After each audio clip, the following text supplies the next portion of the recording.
Assalamualaikum warahmatullahi wabarakatuh. Halo teman-teman semuanya, kenalin aku Dewi Siti Nur Aisyah. Di sini aku mau coba jawabin pertanyaan tentang desain training. Tapi lebih tepatnya ke pelatihannya sih. Langsung aja kali ya kita bacain soal-soalnya itu apa aja. Yang pertama itu tentang definisi. Coba dong sebutin definisi pelatihan menurut dua tokoh. Terus gimana tuh kamu memaknain sebuah pelatihan? Oke teman-teman, langsung kita jawab aja. Yang pertama ada Walter Dick dan kawan-kawannya di tahun 2009. Kalau dia tuh mendefinisikan bahwa pelatihan itu sebuah latihan belajar yang sengaja dirancang agar dapat membantu peserta dalam menguasai kompetensi yang sebelumnya tuh nggak dimiliki. Tapi juga ada nih pengertian pelatihan menurut Mon dan Mulyadi di tahun 2021. Kalau pelatihan itu sebuah pengajaran yang diberikan pada karyawan baru atau lama berkaitan dengan keterampilan dasar yang dibutuhkan saat mereka itu menjalankan pekerjaannya.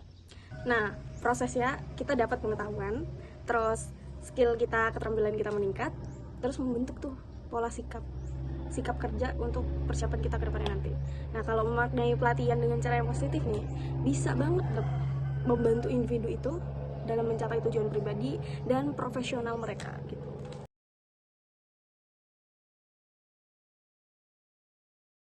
Dan hambatan itu pasti ada banget ya teman-teman.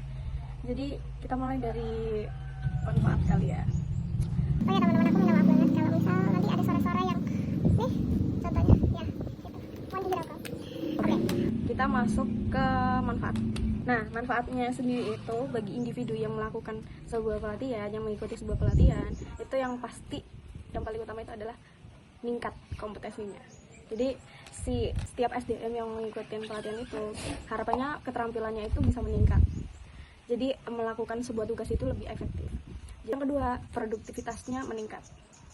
Jadi ketika kita sudah mendapatkan pelatihan, otomatis kan kita punya skill yang dimana itu membantu kita untuk kedepannya, untuk karir kita kedepannya. Jadi lebih efektif dan efisiensi cara kerja kita nanti. Terus mengurangi gap kinerja SDM itu sendiri. Jadi kita bisa mengejar, menyesuaikan etos kerja yang ada di sebuah perusahaan itu sendiri. Kita masuk ke hambatan ya teman-teman.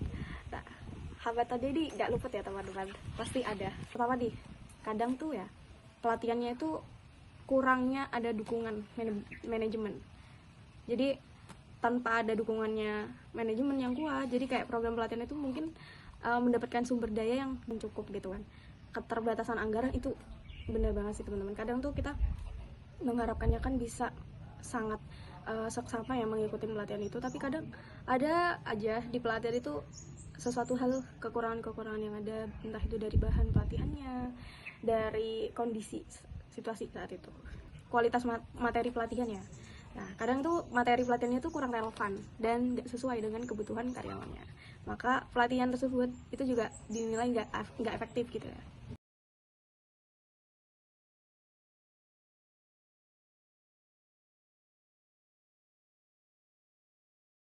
Ini tuh kebalikan dari hambatan ya, bisa dikatakan efektif dan efisien jika pertama mampu memfasilitasi peserta dalam mencapai tujuan, yaitu apa, kompetensi kan. Nah yang kedua, mampu memotivasi peserta dalam melakukan proses belajar secara berkesinambungan. Yang ketiga, mampu meningkatkan daya ingat atau retensinya peserta itu terhadap pengetahuan dan keterampilan yang telah dilatihkan. Dan yang keempat, mampu mendorong peserta untuk menerapkan pengetahuan dan keterampilan yang telah dikuasai dalam dunia kerja. Tapi memang ya teman-teman, untuk bisa dikatakan efektif dan efisien, berefek dan tepat, ini bisa membuat peserta ini menguasai pengetahuan yang didapat, keterampilannya juga bisa membentuk sikap yang diperlukan. Nah memang pelatihan ini tuh bisa menjamin peserta yang mengalami adanya peningkatan kemampuan setelah mengikuti program pelatihan itu. Oke, ini terakhir ya. Jadi model ADI itu salah satu kerangka kerja. Jadi model ADI itu salah satu kerangka kerja yang umumnya digunakan dalam pengembangan program pelatihan. Di ini tuh akronim dari proses pengembangan pelatihan. Yang pertama itu A, analisis. Nah, tahap analisis ini tuh kebutuhan pelatihan itu sangat diidentifikasikan, yang mencakup analisis terhadap audiens, tujuan pelatihan, dan gap kinerja yang ada gitu. Yang kedua, desain. Setelah analisis, tahap desain melibatkan perencanaan detail tentang bagaimana pelatihan akan dilaksanakan, Nah, ini tuh termasuk pengembangan kurikulum gitu loh. Terus metode pengajaran dan penilaian. Terus yang ketiga ada development atau pengembangan. Nah, development di sini itu materi pelatihan dan sumber daya yang diperlukan dikembangkan.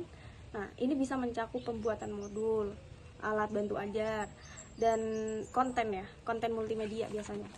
Terus implementation atau pelaksanaan. Tahap ini tuh melibatkan pelaksanaan program pelatihan sesuai dengan rencana yang telah dibuat. Nah, ini tuh termasuk pengorganisasian sesi pelatihan dan pengelolaan peserta. Nah, yang terakhir itu adalah evaluations atau evaluasi. Nah, setelah kita melakukan banyak susunan dari pelatihan, rangkaian pelatihan telah dilaksanakan, berakhirlah di tahap evaluasi. Nah, di tahap ini tuh untuk menilai efektivitas program yang telah dilakukan. Nah, ini tuh mencakup kayak ukuran hasil pelatihan, terus umpan baliknya dari peserta untuk ya perbaikan di masa yang datang dari program pelatihan yang telah dilakukan gitu kan. LAD ini tuh membantu banget untuk memastikan bahwa program pelatihan dirancang secara sistematis ya dan efektif sehingga dapat memenuhi kebutuhan peserta dan organisasi. Ada nih makna dan definisi dari analisis kebutuhan pelatihan. Analisis kebutuhan pelatihan itu proses yang penting dan dalam perencanaan pelatihan. Proses ini tuh tujuannya tuh untuk mengidentifikasi ya teman-teman dan memahami kebutuhan spesifik yang harus dipenuhi melalui program pelatihannya itu. Nah, makna dari analisis kebutuhan pelatihan ini mencakup identifikasi gap kinerja, menentukan perbedaan antara kinerja saat ini dan kinerja harapannya itu seperti apa, dan juga membantu dalam memahami area mana yang memerlukan peningkatan. Terus menentukan tujuan pelatihan. Dengan mengetahui kebutuhan, organisasi dapat menetapkan tujuan pelatihan yang jelas dan terukur, sehingga tuh pelatihan dapat diarahkan untuk mencapai hasil yang diinginkan. Terus yang ketiga tuh menyusun program yang relevan. Nah, hal ini tuh juga bisa buat materi yang diajarkan itu relevan dan bermanfaat gitu loh. Nah, secara keseluruhan ya, analisis kebutuhan pelatihan itu emang banget diperlukan, karena kayak itu tuh langkah awal gitu ya, langkah awal yang krusial untuk memastikan bahwa pelatihan yang diselenggarakan itu efektif dan memberikan manfaat maksimal gitu loh bagi individu atau organisasi.